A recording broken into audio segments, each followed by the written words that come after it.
Hi, I'm Philip Bloom and welcome to my review of the Blackmagic Design Pocket Cinema Camera 6K. So if you've never heard of me, Philip Bloom, before, usually what I do is sit in front of the camera with a navy button-up shirt and look at the camera every now and again, like that. I like to have black bars come down and I like to use bright yellow sans serif font. And have my cats in the video. Yes, where are my cats? This is Hugh Sweeney. I'm not Philip Bloom. I am not as wealthy as him. I'm not as successful in the video world as him, but I do have a better body and I would beat him in a fight.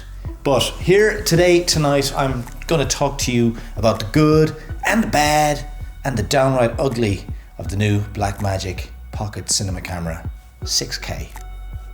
That was very Philip Bloom. Okay, right. Yes, I've made a cup of tea here. Once again, it's 2 in the morning. 2 in the morning and I made tea. And I have a couple of notes that I've prepared on this nice fool's cap pad in front of me. That'll do for white balance later on, will it? Okay, so the Blackmagic Pocket Cinema Camera 6K was announced there a couple of days ago by Grant Petty. And in the video, I couldn't help noticing how much Grant Petty was twitching. If you watch the video, he's twitching a lot and his shoulder is going and his nose is going and he's twitching a lot. I hope the guy's okay. I really like Grant Petty.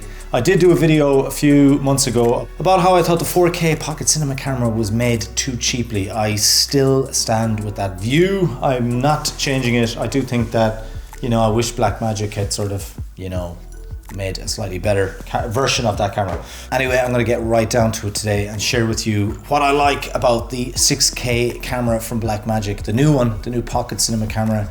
I've got some positive bullet points here which might lead to me actually ordering the camera if I can afford it. It's $2,500 in the UK. It's about £2,100, I think. After VAT, I think I can get it for, £1,800. I'm not exactly sure, but it's not really an expensive camera, so it is quite enticing. So I'm going to share with you first up what I think is really good about the camera. Let's have a look at these notes. Okay, first up, point number 1. 6K is pretty awesome. You don't need it. You probably don't need 4K. 3K is the ideal if you ask me, but 6K, very future-proofed, very highly detailed, and it's a fabulous resolution, and that is the number one thing that I like about the Blackmagic Pocket Cinema Camera 6K, the one that was just released a few days ago. So let's get to the second point.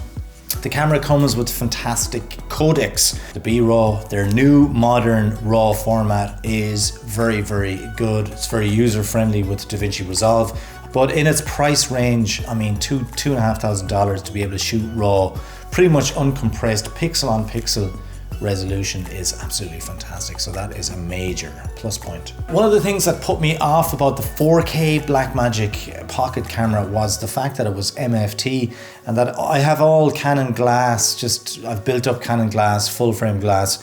So everything that I would have to shoot on the Blackmagic Pocket 4K would have to use a speed booster. Now, speed booster, there's 2 or 3 different versions, but the one I use is the XL one, which crops down to 0.64, which would work fine on the Pocket Cinema Camera 4K.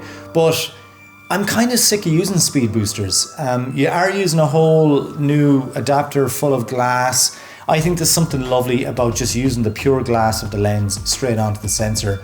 I think that's a great thing. The Super 35 sensor with the lens, EF lenses, your Canon lenses straight onto the sensor.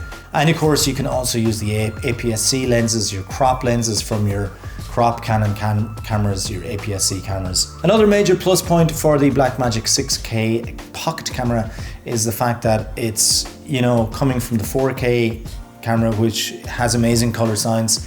It's got amazing options. There's a lot of good stuff about that camera, such as, good frame rates and obviously the codecs and stuff like that. It's got a lot of goodness in that camera already. Proven goodness, good audio, good connections and the likes, all in that pocket camera. So the 6K has got all that goodness already from the previous version, and now you're getting a new sensor as well. So that's a good thing. It's ready to go. People say it needs to be rigged, but it doesn't really. You can just shoot straight out with the 4K camera as it is. and the new 6K as well. I'm sure it'll probably be a little bit more battery hungry than the 4K because of the extra resolution, the extra processing power, but it is ready to go. You can just bang it on a tripod. You don't need to rig it. You don't need to put an external battery on there. It's going to work straight away. It's ready to go. Another major plus point, anytime you buy a Blackmagic camera, you get yourself a copy of DaVinci Resolve. Now, if you haven't been using DaVinci Resolve and you're using some of the other editors such as Final Cut or Premiere, you can be rest assured that Resolve is streets ahead, especially in terms of color grading. And now they've got Fusion in there. You can do your motion graphics within Resolve, and you have Fairlight audio processing in there as well, which I have only kind of used a little bit of. I haven't used that much of it, but there's amazing stuff with that software, and that software is going up and up and up. The color grading abilities in Resolve is just fantastic, and you will get a full version with the EF6K. Of course, it's undeniable that Blackmagic, are known for their color science. They're known for their beautiful image, which is so comparable to the Arri Alexa image, which you have to pay huge money to get into, but Blackmagic give you that lovely color science at a very affordable fee, so you can be guaranteed that this new camera is going to have wonderful color science with a good dynamic range, and it's probably going to be good in low light as well. I'm sure it'll be very similar to the MFT version, but yeah, I'd say it's going to be a good camera. Okay, let's have a look at some of the negatives of the new 6K Pocket Cinema camera from Blackmagic. I don't really like the form factor of the camera. I just never really liked how it looked. I way prefer the sort of block kind of brain type camera that like Z camera do, and then obviously the Arri is doing, and these red cameras and stuff like that. I just way prefer that than a sort of all-in-one wide camera, which is slightly awkward in certain ways. People say that it's designed to be rigged. Well, if it's designed to be rigged, why is it also designed to be handheld? It is a great camera, it's fantastic value, and I'm of course referring to the previous 4K one, but at the same time, I would love to see Blackmagic have sort of a slimline monitor, a new upgraded version of their video assists that would go with a kind of a brain thing, and just be really nice. Maybe a specific custom made battery, not to be using these small batteries designed for smaller Canon DSLRs. Blackmagic making their own custom batteries for these cameras would be awesome. A bigger battery on the back. It is my gripe. If you look at the camera if you look at the S1, they've got a big chunky custom battery for that camera, which lasts quite a while. So that is my number one gripe. Another gripe with this camera, and another sort of, it could be perceived as a negative thing, is the camera is an EF mount camera, which basically means it will fit the Canon EF glass. Now, a lot of camera brands have kind of moved on, they're mirrorless now, which means that the lenses are designed to be fitted a lot closer to the sensor. They don't have the same flange distance. So this camera's got that EF flange distance, meaning the sensor is buried deep in the camera and you have to fit your Canon EF lenses. Now, if there was a version of this camera made to fit the RF lenses, for example, the new Canon RF lenses, and you had a version that would have that correct flange distance, that correct mount, it would be absolutely phenomenal. I don't know if Blackmagic could do that, if Canon could, if they could collaborate and make a different housing for the camera in which the lens would just fit right up against it.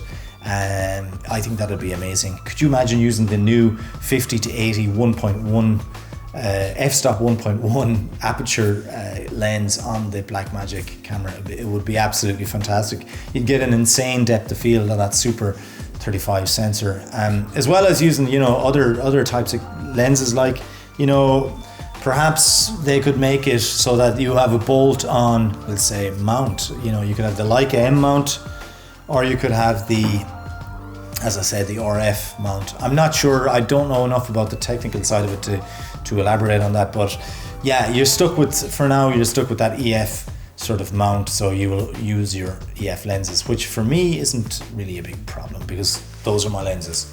You could say that 6K is overkill. That could be perceived as a negative. You won't get the option of shooting in RAW at a lower resolution. than 6K. So if you wanted to shoot in 4K RAW, it won't let you do that. You have to shoot in the optimal resolution of the sensor. It's kind of limiting in ways. You're going to have big file sizes. You're not going to be able to fit that much onto that much 6K footage onto your media, really, to be honest. I'm not sure what the sizes are, but I heard someone saying that 2 hours of footage is a terabyte. So 100 hours of footage is 50 terabytes of storage space. Just bear that in mind. I originally had ordered the Blackmagic Design 4K pocket camera, but I cancelled it and I decided to get this camera right here, which is the Panasonic S1. And the reason I got that is because, I really like the GH5. I thought the GH5 is just such a great all-around camera with the full frame, the image stabilization and that, and the ability, of course, to do great photographs. That is killer at photographs. In this age we're living in, I think that all cameras can do the same job. They really can. I mean, whether you're shooting on a GH5 or shooting on a Sony a7 III, this S1, I think they're all going to deliver. You can pretty much shoot anything you want on these cameras. You really got to stand back and think what you're doing. I mean, 6K RAW is just crazy for what most of us are doing. I can imagine at the early stages that everybody's going to be uploading their stills onto Facebook, zooming in, saying, oh, look how detailed it is, look how detailed it is. And yeah, there is a novelty factor there with 6K. I really just wish that Blackmagic had sort of made the more modular system. That's just what I would like, rather than the Pocket with the fixed screen and small battery and stuff like that.